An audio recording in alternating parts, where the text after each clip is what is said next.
نحمدہ و نصلی علی رسولہ الکریم، اما بعد فاعوذ باللہ من الشیطان الرجیم، بسم اللہ الرحمن الرحیم۔ ناظرین محترم، یہ آیت نمبر 271 ہے سورۃ بقرہ کی، تسلسل کے ساتھ موضوع انفاق فی سبیل اللہ ہے، اور اس میں خرچ کرنے کے لیے دکھاوا، اس پر قرآن مجید نے بات کی ہے۔ اور مراد یہ ہے کہ اگر آپ کسی اجتماعی کام کے لیے خرچ کر رہے ہیں پھر تو کھول کھلا کر دیں، اعلان کر کے دیں، تاکہ ترغیب ہو کہ لوگ آپ کے عمل سے ترغیب پا کر وہ اس میں شامل ہوں، حصہ ڈالیں۔ اور اگر کوئی ہاتھ باندھ کے بیٹھا ہوا ہے اس کے بھی ہاتھ کھول دیں، اور کوئی مقابلہ بازی ہے کہ جی یہ اس نے اگر اتنا دیا ہے تو میں نے اتنا دینا ہے، ٹھیک ہے، وہ بھی آ جائے میدان میں، جی وہ دے تو مقابلے میں آ کے دے، اور یہ دیکھ کے دے کہ بھی دے رہے ہیں تو لہٰذا دینا اچھا ہے، تو یہ ہے اجتماعی کاموں کے لیے۔ لیکن اگر کسی کی انفرادی مدد کرنی ہے، انفرادی مدد، تو پھر آپ اس کی عزت نفس کا خیال رکھیں، اور اس کے بارے میں یہ ہے کہ دائیں ہاتھ سے دیں، بائیں کو پتہ نہ چلے، یعنی خفیہ طریقے سے مدد کریں، تاکہ جس کی آپ مدد کر رہے ہیں وہ اس کی عزت نفس مجروح نہ ہو۔ ہاں جی، لوگوں کے اندر ایک بھرم ہوتا ہے نا، سفید پوشی کا بھرم ہم کہتے ہیں اپنی سوسائٹی کے اندر۔ اچھا، بعض جگہ وہ بہت ہی حساس ہوتے ہیں بعض لوگ اس معاملے میں، ہاں جی، وہ مر جانا قبول کر لیتے ہیں، لیکن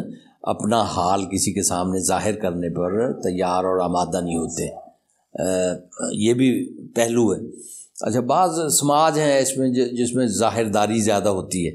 تو وہاں یہ مصیبت بہت بڑی ہوئی ہوتی ہے۔ بعض جگہوں پہ اس درجے کی ظاہر داری نہیں ہوتی، ہاں جی، لوگ اوپنلی بھی مطلب مانگ لیتے ہیں یا مدد،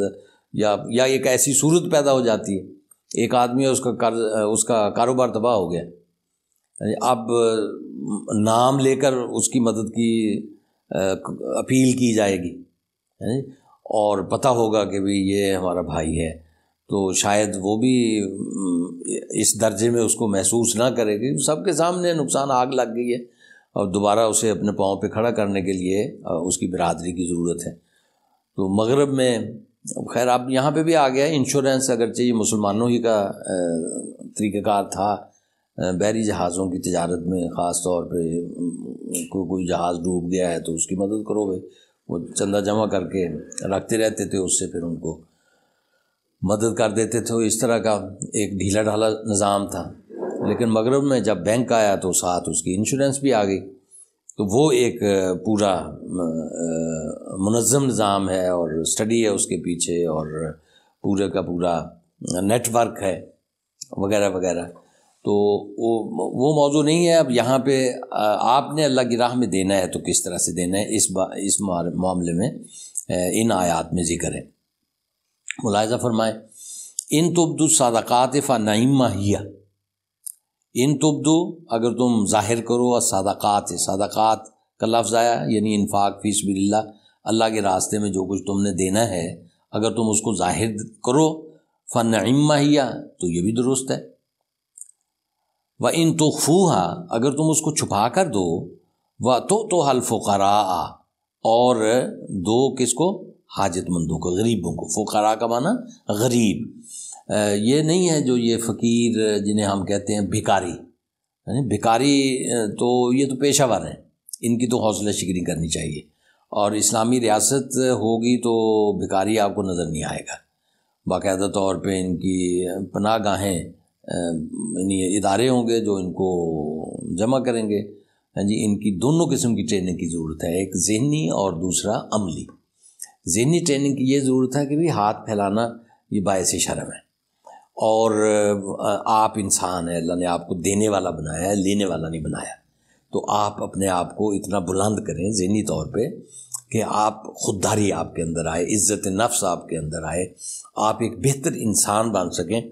دوسروں کے کام آنے کا جذبہ آپ میں بیدار ہو، پیدا ہو اور یہ فیصلہ کریں آپ کہ میں نے ہاتھ نہیں پھیلانا بلکہ کمانا ہے اور دوسروں کے کام آنا ہے۔ تو یہ ذہنی تربیت کی ضرورت ہے اس بھکاریوں کے طبقے کو۔ اس لیے کچھ تو دیکھا دیکھی اور ہوئے چلے جا رہے ہیں بھکاری، کیونکہ شام کو کوئی 5,000 10,000 روپیہ اگر لے کر مفت میں ہاتھ پھیلانے سے مل جاتا ہے تو ہاتھ پھیلانے سے انسانیت برباد ہو جاتی ہے، عزت نفس ختم ہو جاتی ہے، انسان نہیں رہتا، وہ کوئی محض روبوٹ بن جاتا ہے، اور اس کی کئی شخصیت کے کئی پہلو جو ہیں نا وہ دب جاتے ہیں، اسے مارنے پڑتے ہیں۔ بلکہ کسی کے سامنے ہاتھ پھیلانا سب جہان کے سامنے کوئی آسان کام ہے۔ تو ان کا مسئلہ جو پیشہ ور بھکاری یعنی خاندانی آ رہے ہیں، ان کی تو مائیں بچوں کو گود میں لے کر بھیک مانگتی ہیں، اور پھر جب وہ تھوڑا سا بڑا ہو جاتا ہے پھر پتہ نہیں گھر میں ٹریننگ کرتے ہیں، وہ جناب آپ کی وہ ونڈو کھٹکھٹانے شروع کر دیتا ہے، اور پھر مختلف طریقے ہیں بھیک مانگنے کے۔ تو بھیک مانگنے بھکاریوں کو تو اسلامی ریاست کو ان کی ٹریننگ کرنی ہوگی، ان کو ذہنی طور پہ بھی انسانی سطح پر لانا ہوگا اور بڑا بنانا ہوگا، اور عملی سطح پہ بھی انہیں کاموں کی ٹریننگ دے کر کام پہ لگانا ہوگا۔ تو یہ کہاں ہوتا ہے؟ جہاں کوئی قوم ہوتی ہے، اس کا کوئی اعلیٰ مقصد ہوتا ہے۔ جس قوم پر ایک طبقہ خود لینے والوں کا مسلط ہو جائے، وہ قوم کو لوٹتا ہے اور لوٹ مار پر ہی لگاتا ہے، اور اس کے اندر ایسی ہی چیزوں کو فروغ دیتا ہے کہ جس میں لوگوں کی انسانیت مر جائے، ان کا عزت نفس پامال ہو، اور وہ بھیک مانگنے پہ شرم محسوس نہ کریں، تو ایسی قوم کا کوئی مستقبل نہیں ہے۔ بدقسمتی سے ہماری جو قیادتیں ہیں 70 سال سے حکمران خاندان، انہوں نے ہمیں ایسا ہی بنایا ہوا ہے، بھکاری بنایا ہوا ہے، قومی سطح پہ بھی بھکاری بنایا ہوا ہے، اور اندر بین الاقوامی سطح پہ بھی بھکاری بنا ہوا، اندر ملک کے اندر بھی انہوں نے اپنے ڈیروں کی طرف لگایا ہوا ہے، بس جی ان کے ڈیروں پہ حاضری دیں اور وہاں ان سے مانگیں، جس کو مل جائے وہ بھی شکر گزار بن کے آئے، اور جس کو نہ ملے وہ بھی ان کا شکر گزار ہی رہے۔ یعنی اس قسم کا انہوں نے نظام قائم کیا ہوا ہے جو ایک قوم کے شایان نشان نہیں ہے، لیکن یہ پیدائشی طور پہ اسی مائنڈ سیٹ کے ساتھ پیدا ہوتے ہیں، اسی کے ساتھ یہ حکمرانی کرتے ہیں، اور اسی کے ساتھ مر جاتے ہیں، اور اسی کے ساتھ اگلی نسلوں کو تیار کر جاتے ہیں۔ لہٰذا ان حکمرانوں سے تو ہمیں قوم کو کوئی تو امید نہیں رکھنی چاہیے، خود بن کر حکمران اپنا سواریں پاکستان۔ تو یہ ہے صورت جو ہمیں فیصلہ کرنی ہے۔ تو فقراء کا لفظ آیا تھا، اگر آپ نے فقراء کا دیا ہے خفیہ طور پہ تب بھی فَهُوَ خَيْرٌ لَكُمْ، تو یہ تمہارے لیے بہتر ہے۔ دونوں چیزیں ہیں، ایک انعام ملتا ہے اور دوسری تمہارے لیے بہتری ملتی ہے۔ وَيُكَفِّرْ عَنْكُم مِّن سَيِّئَاتِكُمْ، اللہ تعالیٰ تمہاری چھوٹی موٹی خطاؤں کو درگزر کرے گا، مٹا دے گا تمہارے نامہ اعمال سے، سیئاتکم، واللہ بما تعملون خبیر، بے شک اللہ تعالیٰ تمہارے اعمال سے باخبر ہے، جو تم کرتے ہو اللہ کو اس کا علم ہے، اللہ کو اس کی خبر ہے، اللہ وہ جانتا ہے، اور جو ارادے آپ کے ہیں ان کو بھی اللہ جانتا ہے، جو عزائم آپ کے ہیں ان کو بھی اللہ جانتا ہے، جو انسانیت کے لیے کرنا چاہتے ہو انہیں بھی اللہ جانتا ہے، جو اپنی ذات کے لیے انسانیت سے کھینچ کر اپنے لیے جمع کرنا چاہتے ہو اس کو بھی اللہ جانتا ہے۔ تو تمہاری پیشی ہے اللہ کے سامنے، تو اس لیے اللہ کے بندے بن جاؤ، یا یوں کہیں کہ بندے بن کے رہو،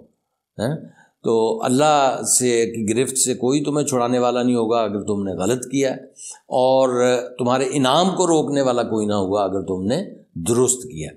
تو یعنی علی اعلان دینا بھی جائز، خفیہ طریقے سے مدد کرنا بھی جائز، اللہ کو سب علم ہے، اور نیتوں سے بھی اللہ واقف ہے، نیت اپنی خالص رکھو اور یہ بھلائی کا کام جاری رکھو، اللہ سے انعامات پاؤ گے۔ وآخر دعوانا الحمدللہ رب العالمین۔